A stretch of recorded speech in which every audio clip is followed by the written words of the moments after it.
Buonasera da TG7 Nord-Est, una nuova strategia economica, quella dei ministri europei al bilancio per difendere l'euro, l'ha illustrata oggi pomeriggio a Venezia Giulio Tremonti.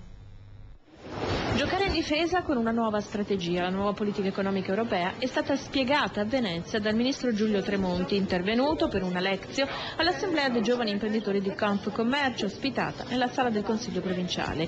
I modelli di previsione pre-crisi sono saltanti, si sono dimostrati non adeguati alla discontinuità di un nuovo andamento dello sviluppo.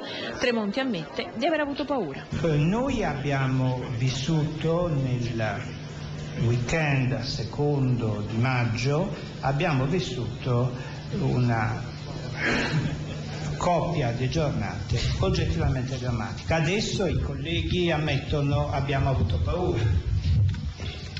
Posso ammettere di avere condiviso in parte quel sentimento. Paura, l'ollo dell'abisso, non la fine dell'euro, dell'eurozona, ma il collasso dell'architettura dell'Europa, come abbiamo costruito.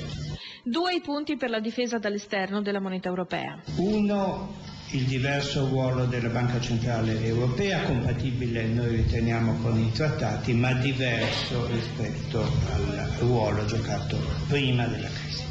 Certo non ancora uguale a quello della Federal Reserve americana, del Bank of England, ma un ruolo più forte a difesa della nostra moneta.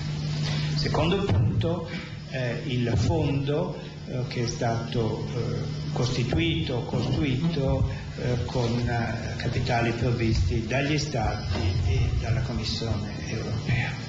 Questi due punti si sviluppano lungo una linea che potremmo definire di difesa esterna della nostra moneta dalla speculazione esterna. Il ministro si appresta a raggiungere Cortina per gli Stati Generali del PDL, i cui lavori saranno chiusi dal premier Silvio Berlusconi domenica mattina.